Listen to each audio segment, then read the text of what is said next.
Alright, hey everyone, I'm Trevor, and this is my channel. Hello, hi. So this is one of my first time making a reaction video on YouTube to a YouTube video. And this one is on Buzzfeed videos of high people learn surprising facts about cannabis or marijuana, as they call it. I am high. It is also very early in the morning, well, very late at night for me because I don't fall asleep till like 7 a.m. now for some reason. Which is not to do with cannabis, it's just to do with sleeping issues and other things. But that being said, I figured let's watch this and I'll play along. Also high, and I will use my sheet of paper that I wrote down true and false on. Now, I might have a little bit of an advantage over other people because I have taken science classes that are devoted to breaking down science papers, and I've read a lot of papers on cannabis, and I have a book on cannabis pharmacy that kind of goes over the pharmacodynamics between the body and how it interacts with each other. And on top of that, I also wrote a paper on its effects on the body. So I might have a little bit of an advantage over these people, depending on how much information they're privy to or they're knowledgeable about. So with that being said, I think we should get into the video, personally. Let's just jump right into it. Oh, one more thing. Wash your hands, people. COVID-19 is no joke. It's still not worth spreading. Wash your hands. Avoid going in public as much as possible. Do what you can do to flatten the curve. I'm not a doctor, but I'm a sensible person. Please do it. Please. Okay. That being said, let's do it. Okay. We are currently a little high. I'm actually very high. Today we're going to answer true or false questions. True or false facts. Get it together. True or false facts? Yes, awesome. Funny enough, I did not even notice this was here until just now. Out of the 2,008,000 marijuana arrests. 2.8 million. Whoa, okay, I'm lying. Out of the 2.8 million marijuana arrests made between 2001 and 2010, 88% were simple possession arrests. Okay, I'd say true.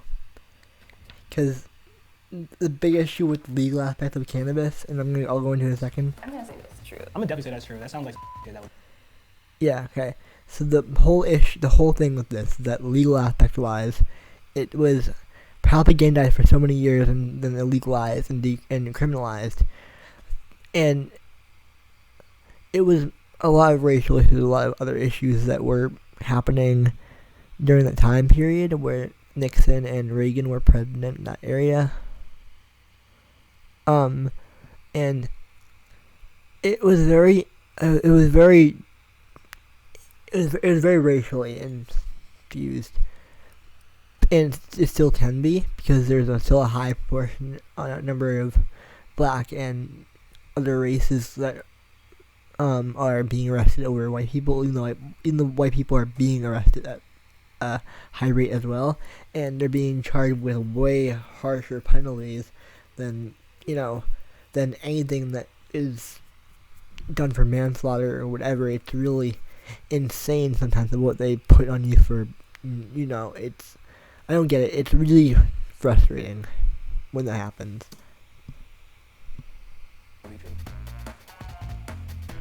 Wow. 4 times more. I just hope they're released now. They definitely not. I don't know. What was that? What did it say? Okay. False. Why was that false? 88% of the 8.2 million marijuana arrests made between 2001 and 2010 were simple possession arrests.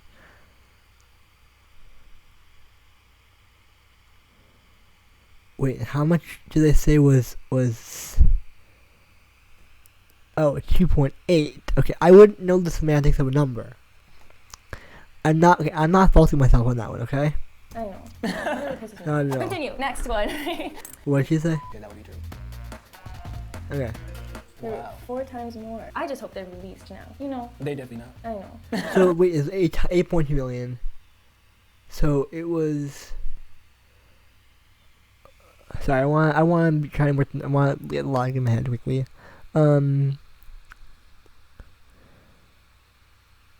Yeah, it was 4 times more. So that's ridiculous. That shows how bad it is. it was kind of like a trick question because it was asking like, oh, how many? What was it? Was it this month? This number when it could have been a higher number or it could have been a lower number. I don't. It was. They kind of gave you a really high percentage of the population of that number. So either way, you're gonna guess true because in most cases you're gonna be like, oh, true because what I said before that whole question was answered. So yeah. Let's get into the next part. The main psychoactive substance in marijuana is triangle 9 tetrahydrocannabinol. Okay. Delta 9 tetrahydrocannabinol is a mouthful. Delta 9 tetrahydrocannabinol. Yes, it is. That is the main active ingredient. It is what is activated once the acids in the cannabis are heated up and that turns into delta 9 THC, which gets transferred via the lung-brain barrier into the what's it called? I'm pretty sure. No, they're gonna make fun of me in the comments. They're gonna make fun of us anyway. I'm pretty sure that's true. Tetrahydrocannabinol. That's yes. right. That's true. True. Studies have found an association between long-term Oh shit! I should probably.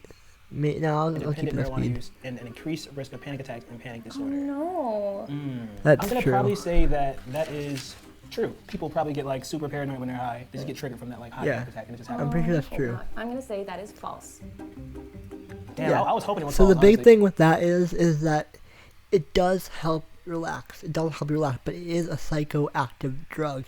It is a psychoactive medication, so it's going to cause certain things to go up and down. Technically it's called a homeostatic regulator, and it works by keeping your physiological system in homeostatic, in like balance basically. And if you're in pain, it will stop the pain cells from giving off that pain signal, and it will kind of cut it off at the source instead of trying to stop it from happening at the kind of whatever. Yeah. Well, this sounds about right. People Yeah. freak out sometimes. Cannabinoids, particularly CBD, have been shown to make feelings of nausea and vomiting worse, especially chemotherapy patients. No, it's worse. Nah. That is very false. Very, very, very, very, very false. Very false. Oh hell no. That's false. Yes, I'm glad. Cannabinoids, particularly cannabidiol, have been shown to help regulate nausea and vomiting, especially in chemotherapy patients. That is true. I think most cannabinoids do that, but those two are. That one is pretty much a good one. But most of them will help with nausea. I mean, any of them. Usually, it depends on what's in it. If it's CBD, there's some that have THC-V or THC A, or there's just certain cannabinoids that will help with nausea. There's some that will help with pain. There's some that will help with both. And there's some that will help with depression. There's some that will help with stress. And it's all relative to what the genetics of the plant are and what the terpenoid profiles are and all this whole other stuff, right? I think we know CBD makes you feel great. It helps out with like all types of stuff. A 2015 Bureau of Justice Yeah, Statistics that's true. analysis indicated that 59%. CBD is neuroprotective, actually. It's actually helps protect brain health, and it actually helps protect against cancer too. That's listed on the cancer.gov website, by the way. The government website for a cancer agency. So, yeah, crazy, right? It's crazy what they hide from you, and yeah. Anyway, sorry. Of federal prison inmates jailed for marijuana offenses were Hispanic or Latino, and 13.9% were Black or African American between the 1994-2012 fiscal years. White people are incarcerated at a significantly lower rate for the same offenses in the U.S. This is so That shit. That's true. I think this might be true I for got into that every single earlier. crime. I got into that earlier, guys. Let's do that. Change it. Yeah. 2012 study in New Zealand found that regular use of cannabis beginning as a teenager can result in an average loss of 1 to 2 IQ points. Honestly, I think that's probably true because when you're a teenager, your brain isn't fully developed. Okay. I'm mixed because, yes, as a teenager, you're not fully developed. But on the other hand, my initial guess, my intuition's false, and I'm pretty sure it's false. Part of my brain's trying to play double advocate and trying to be like, oh, well, it could be in this box, it could be in this box, it could be in this gray area, but it could be in both boxes. Both scenarios could exist, but in reality, I think it's false as well. Just because of his logic as well, it's the brain isn't fully developed. Yeah. Into what it needs to be. Oh, wait, I was. Oh, yeah, I was right. We were right. So, 2012 study found in New Zealand found that regular use of cannabis beginning as a teenager could result in an average loss of 6 to 8 IQ points. That's a lot more. That's like 3 to 4 more IQ points. Or it can be 3 to 4 to 6 to 8 times as many IQ points as what was indicated on the question. That's just shocking. Regular use is not good for you as a teenager. I don't think most teenagers would use it regularly. I hope not. Regularly means every day, or sometimes even weekly. But most people can do weekly. It's fine. Obviously, teenagers be more cautious, but that makes sense. So a whole lot. Myself as a teenager. Yo, same. Whoa. Lab studies have actually proven that smoking weed makes you want to eat more. I was just thinking about candy. I'm not sure about this one. I'm gonna say false. I'm gonna pause and say true. Okay. So this reasoning, and I'm probably gonna read the answer that they give to, but this reasoning is that cannabis, when inhaled and when taken in, ingested, it binds to receptors in the brain in different areas, organs in the upper brain, in the upper area around the brain, that cause different hormones to be made and released, like cortisol suppressants, and there's one hormone that is called ghrelin, Grelin. Hey guys, it's me, Trevor, and I'm editing right now. I wanted to add this part in. I wanted to re-record this part because I didn't explain the whole process of ghrelin and how it's made and what it's used for. Basically, it's like ghrelin is the hormone that's produced when your stomach is empty, and your stomach produces it. Your brain doesn't produce it, but your stomach does. Your brain organizes the information that it receives from the stomach to tell if it's full or not, to tell the stomach to stop producing it or not. And to start producing leptin, which is a different hormone that will, that ends up causing your brain to tell your stomach to calm down a little bit and be like, no, don't eat as much. You're getting full. Like, start putting, the food and the fat you're eating into, fat tissue for long-term storage of energy. So that's kind of what it does in retrospect. I mean, ghrelin is made in the stomach, it's not made in the brain. I made that mistake, so I wanted to make the distinction. So, yes. I think it's true. I think it's true. I only said it was false because I just couldn't see some doctor sitting in the lab like, let's see if he eats now. Like, see if he's gonna eat.